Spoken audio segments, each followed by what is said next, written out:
let's talk about death. Because there's still to talk about after death. What is religion?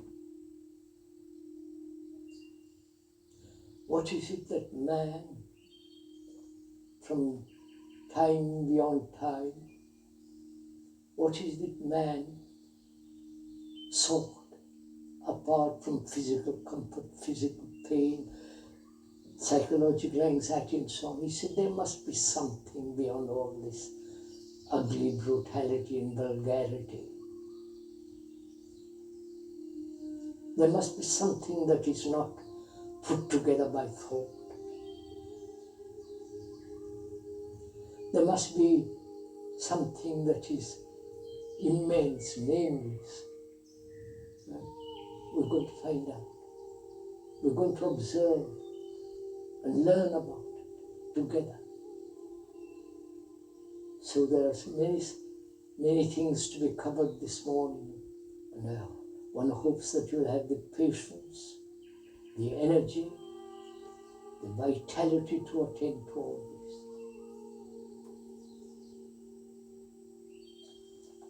Death is something that's common to all of us.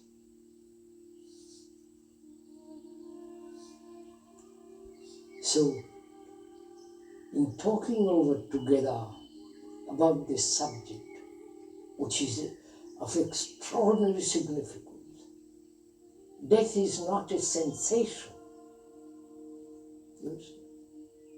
It's not something to be cried over, something to be remembered, avoided, something that you put on the mantelpiece and worship. It is an immense act. So we're going to talk over together that. Man has always been frightened of death. That's a fact. Why? What does death mean? Not what lies beyond death. We're going to the present. What is this? It is something extraordinary to die. Not something to be avoided. You can't avoid it. And one may die when one is very young, through some disease, through some accident, through their parents' faults, over drinking, smoking, the whole business of this ugly society. And there is death for old age, through accident, disease, senility, and so on. So together, we are going to inquire together. Please bear this in mind all the time. We are going to give your energy to find out the significance, the depth of that extraordinary event. There's two things implied in it. Basic, a continuity and the ending of a continuity. You understand?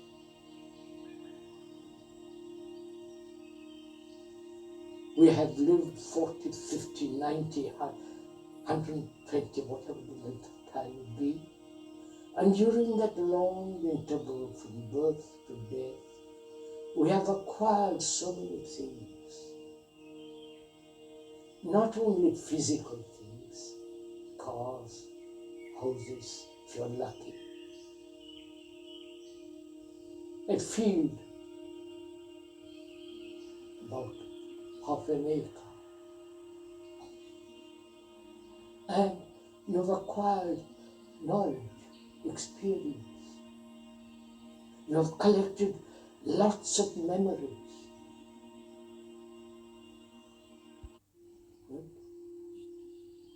lots of experience.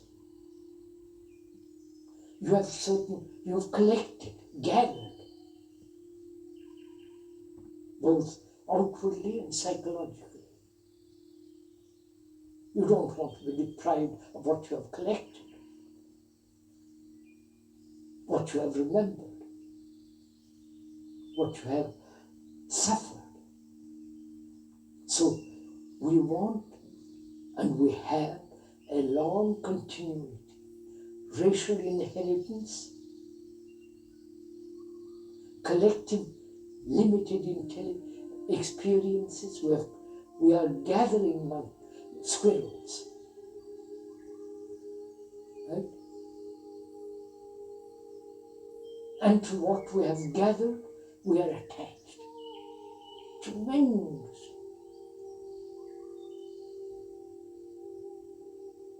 And that is a continuity. It may be a 10-day continuity or 100 years continuity. The continuity of tradition, the continuity of identification with a race, with a group, with a family. You understand? This desire, this urge to continue, not only in myself, but the inherited collection. And what if I die, there's my son to continue. He inherits what I've collected physically and also psychologically.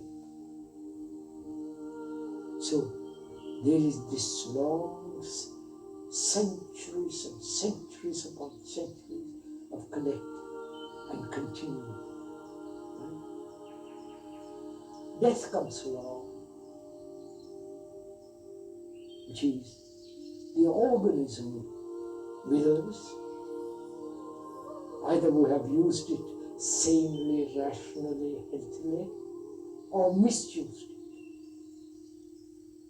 through various drugs and all that stuff. So the organism inevitably comes to an end. The ending is death, right? So we must consider, what does it mean to end? Yes, the continuity and the ending. We are together. We are talking about it together. This is a conversation between you and the speaker. So there is this continuity which you cling to, and there is the ending of that continuity. So we have understood, I hope, what it means to continue. And so we say, I will die, but next life, there is something, I will live next life, right? There will be next life. That's the whole Asiatic, Pythagorean, and some Western people, ancient people, said there must be. And the whole of the East more or less believes in rebirth because they want to continue. They're never asked, some have asked, ancient people, what is it that continues? Is there a continuity at all? Are you asking all? No, you're not. I'm asking you. God save me. Is there continuity at all? And if there is no continuity, what is it all about? Why should I collect anymore? So I won't collect it. Then they become hermits.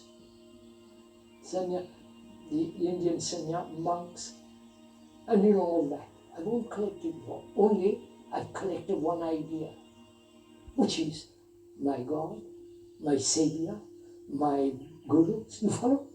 One thing I've sticking to that.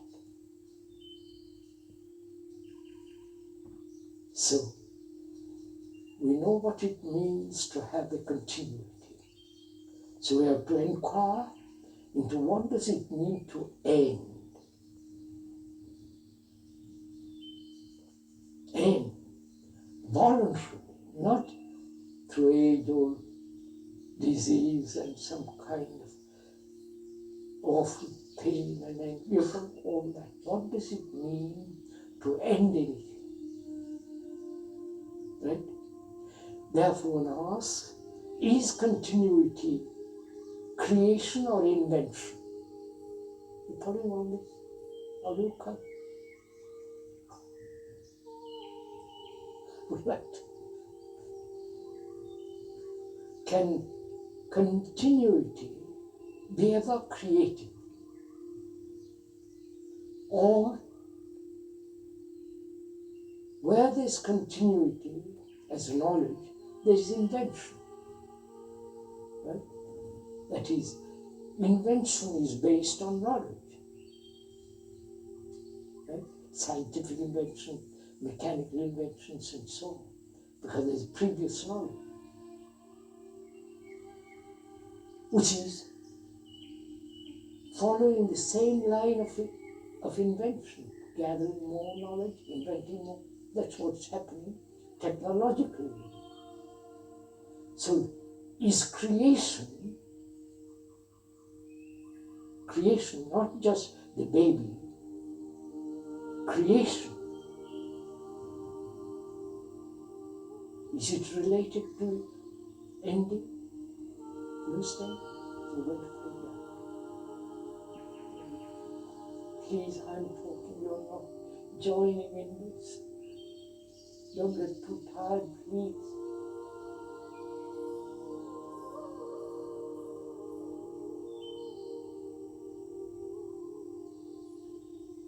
So what is ending? Can I end? Please listen. Habit. Can I end habit tomorrow or today?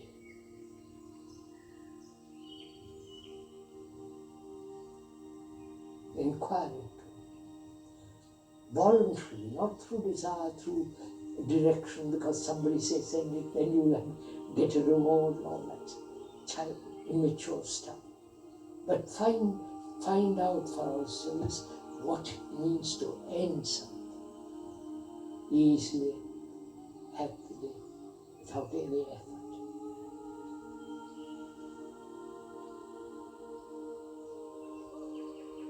That means ending not only certain physical habits, but the habits that the brain has cultivated to live safely. You understand? End it. That's what it means to die, isn't it? Because we are vast accumulation of memories. We are a bundle of memories. Right? I wonder if you see this. Not I am spiritual and God and all that stuff. There's still memory. The Indians have their own explanation. Separate Atman, I won't go to that. So, death means the ending. Right? You may not accept it, you may not like it, but that's a fact. You can't take everything with you. You might like to keep it until the last moment. If your bank account and have everything comfortable, you might like till the last second. I used to know a man who had collected a lot of money, immensely rich. and he was dying, and he kept a lot of it in his cupboard, literally. I happened to be there. He told his son to open the cupboard, to look at all the diamonds, gold, and bank account notes.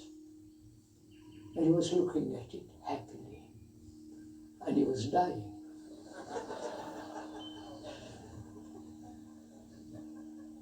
You know.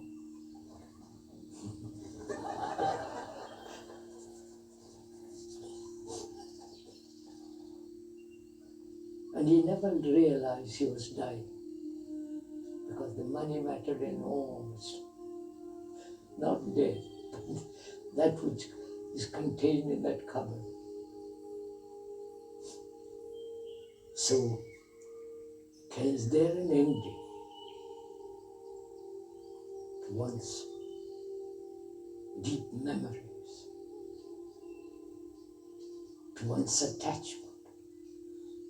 Let's take that up. Is there an ending to your attachment?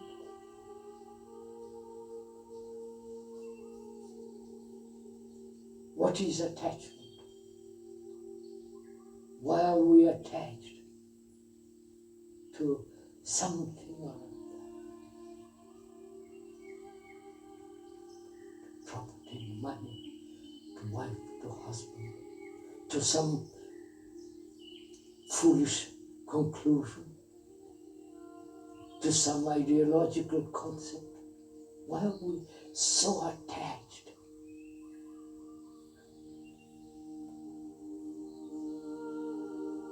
Inquire. Let's talk it over together. And the consequences of attachment.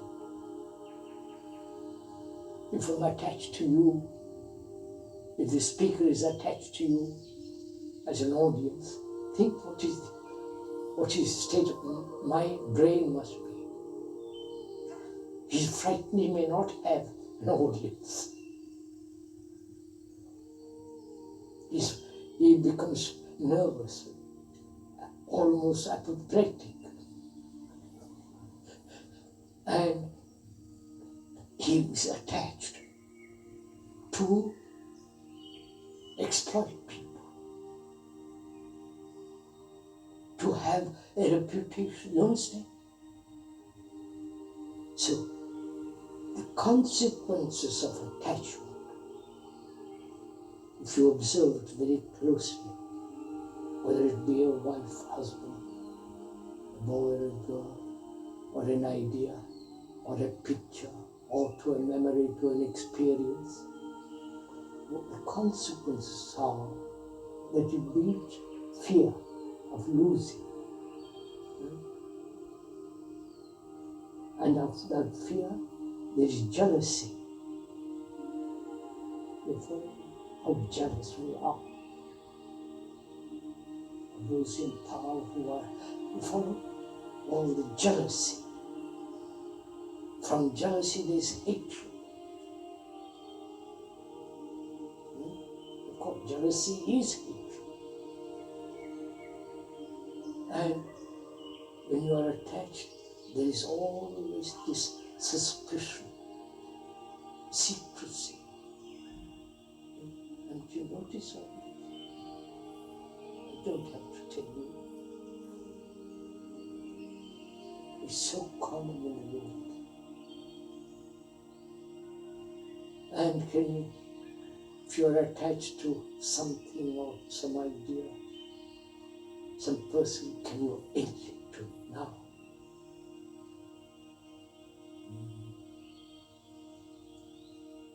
That is death. Which means, can you live with death all the way long? Think of it, go into it. You will see the greatness of it, the immensity. That is, not commit suicide, we're not talking about silly stuff. But to live with that, ending all all sense of attachment,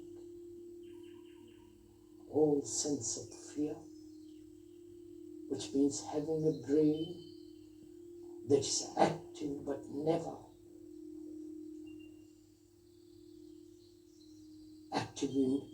active and not have direction, purpose, and all the rest of it. Active.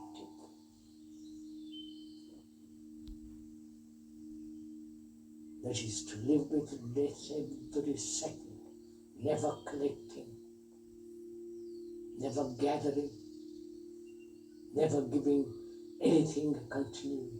So you don't know what you do it, you will see what it means. That is real freedom. And from that freedom there is love. Love is not attachment.